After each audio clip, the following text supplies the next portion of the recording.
Console release gets delayed, Craglorn previews and more. This is Inside Tamriel for May 8th, 2014.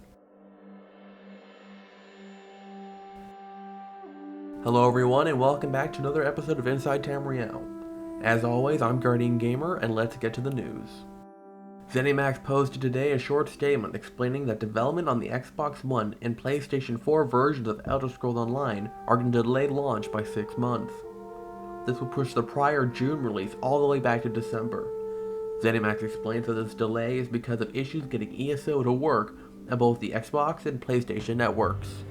Because of this setback, ZeniMax has made an offer that anyone who purchases and plays the PC or Mac versions of ESO by the end of June will have an opportunity to transfer their characters to either console version on release. These people will also not have to pay full price for buying the game again. For $20, people will be able to have the digital version of ESO on either the Xbox One or PlayStation 4 with free 30 days of game time. Now this is not a very surprising setback. Trying to bring an MMO to so many different platforms is a very difficult task, and ZeniMax is trying to make sure the game runs as smooth as possible on release. This is not all bad news though. The game should be more polished than the computer release, and might have more content available from the get-go, like the Dark Brotherhood and the Thieves Guild.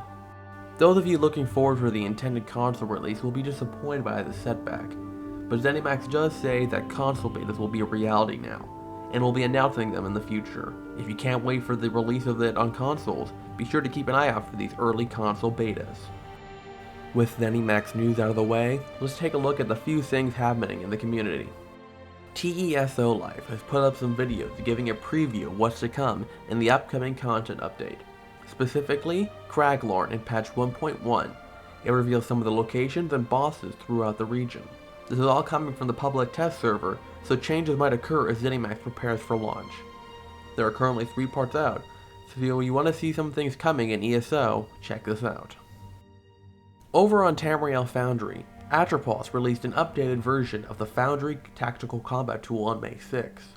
This program gives players more combat information. This version, 0.29, is intended to be sleeker and more streamlined, with an increased compatibility for non-English clients. This is still in beta, with more updates to come in the future, but it might be worthwhile for those interested in this. The full patch notes can be seen on TamrielFoundry.com. And finally, there's a podcast from TESO Elite, talking about PvP with special guest star Brian Wheeler, the lead PvP designer at ZeniMax Online. Now this isn't even a fraction of what's going on in the community. Be sure to check out the latest issue of the Tamirel Chronicles for more great content from the community. There's just so much of it out there, I'd be up all night trying to post it. With community stuff out of the way, it's time to take a look at what's going on in PvP for Wabbajack as of May 2nd. Over the weekend of May 2nd, 3rd, and 4th, the Ebonheart Pact pressed their overwhelming numbers on the Daggerfall Covenant and Aldmeri Dominion holdings in the Cyrodiil region. Their vast numbers made it easy for them to steamroll the opposition. This didn't stop Daggerfall and the Aldmeri troops from trying though. When day turned to night, the Ebonheart lost the fight. You see, it's funny because most of the Ebonheart Pact are vampires. Trust me, it's funny. Anyways, the Ebonheart Pact gets pushed back when the populations of the Aldmeri Dominion and Daggerfall Covenant get on the rise. With superior tactics, Daggerfall pushes Ebonheart troops back into their home territories and gives them a run for their money. While these two square off, the Aldmeri quietly retake holdings down south with little resistance. Throughout the weekend, the Elder Scrolls quickly change hands between the Daggerfall and Ebonheart armies, as both compete on the leaderboard. By Sunday afternoon, May 4th, the holdings in Cyrodiil are split evenly 3 ways, with the Ebonheart Pact holding on the scrolls, and Daggerfall pressing their attack to capture the holdings of Bleaker, Chalman, Arius, Nikel, Robeck, and Brindle. They recover one of their Elder Scrolls as time progresses, and try to dethrone the Empress Nicole. If Ebonheart Pact was going to lose emperorship, Blue Road Keep had to fall.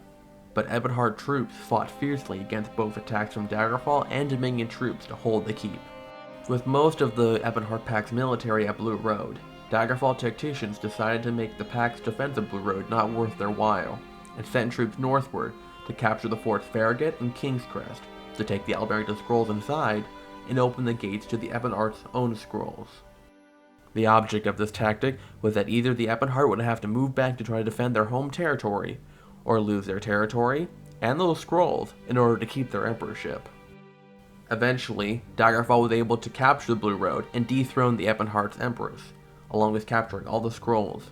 But by Monday, the Ebonheart Pact controlled most of Cyrodiil once more.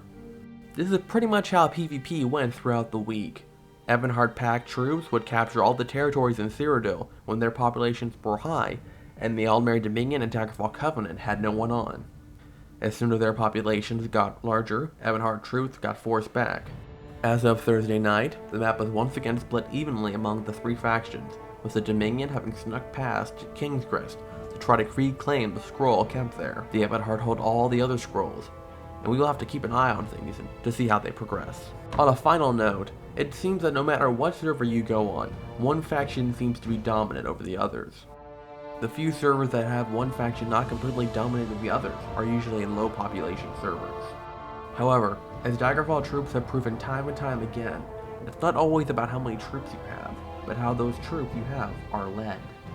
Daggerfall troops in Wabachek have proven that they can fight the Ebonheart's massive military and push them back given time and tactics. I'll talk more about this in a later video. Alright everyone, and we're done with another episode. If you want to know more about what's been talked about today, be sure to check the links below. Thanks so much for watching. Be sure to stay tuned for more news from ZeniMax, the community, and the Wabachek campaign for Cyrodiil. As always, I'm Guardiangamer. Good night.